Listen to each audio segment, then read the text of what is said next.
लेकिन तुम्हारी माँ की जिद है कि वो अजीम का इंतजार करना चाहिए। वो बेचारी तो इतने सालों से अजीम का ही इंतजार कर रही है। हाँ, मैं जानता हूँ मैं। क्यों रुबैदा बेगम, तुम बताओ।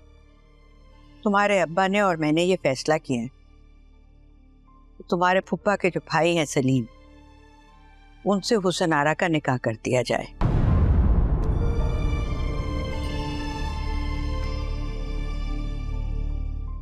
इतवार को वो आएंगे अंगूठी पहनाने हुसन आरा को।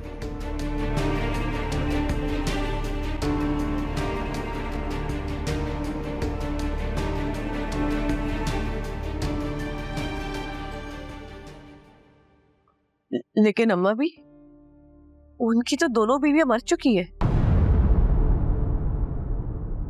और 4 बच्चे भी जवान हैं।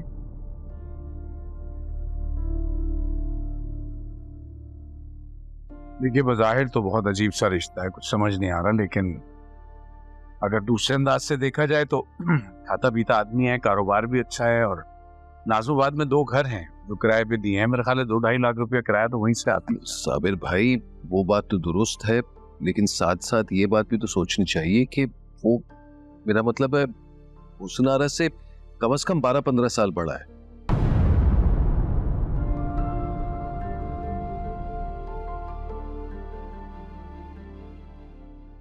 अरे बेटा, इससे क्या होता है? तुम लोग भी तो बड़े हो अपनी बीवियों से।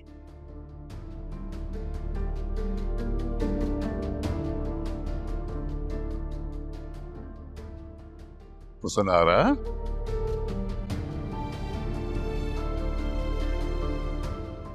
बेटा जब तुमने सब कुछ सुन ही लिया है तो माँ भूत बनी क्यों खड़ी हो? इधर आओ।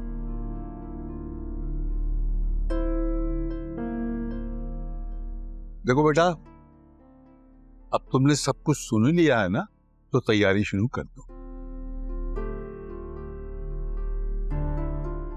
हमने ये फैसला कर लिया है कि इस इतवार को तुम्हारी मंगनी कर दी जाएगी।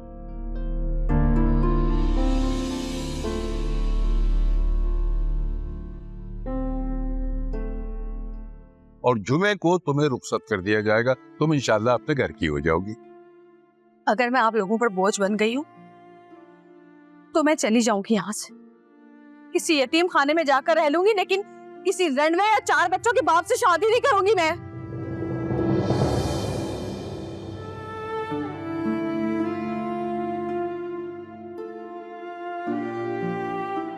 और अम्मा भी,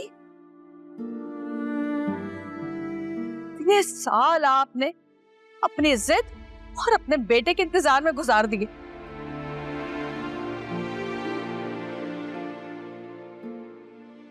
कितने अच्छे अच्छे रिश्ते आए मेरे, लेकिन आपने हमेशा मुझे यही कहा कि मना कर दो, यकीन दिलाया कि अजीम वापस आएगा।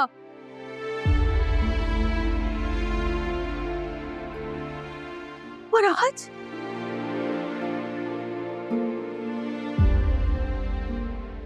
जब मेरी उम्र बीत गई, मेरे सर में चांदी का राज है, तो आप होंगे भोंगे रिश्ते देखकर मुझसे जान चुराना चाहती हैं। हुसन आरा, एक बात सब लोग कान खोलकर सुनिए, इस घर से अगर मेरी डोली उठेगी तो सिर्फ अजीम के लिए, वरना जनाजा निकलेगा मेरा यहाँ से। हुसन आरा, और मेरी मौत की जिम्मेदार सिर्फ और सिर्फ अम्मा भी होंगी। देखिए मोहब्बत सतरंगी, पीर से जुम्मा रात 7 बजे, सिर्फ ग्रीन एंटरटेनमेंट पर।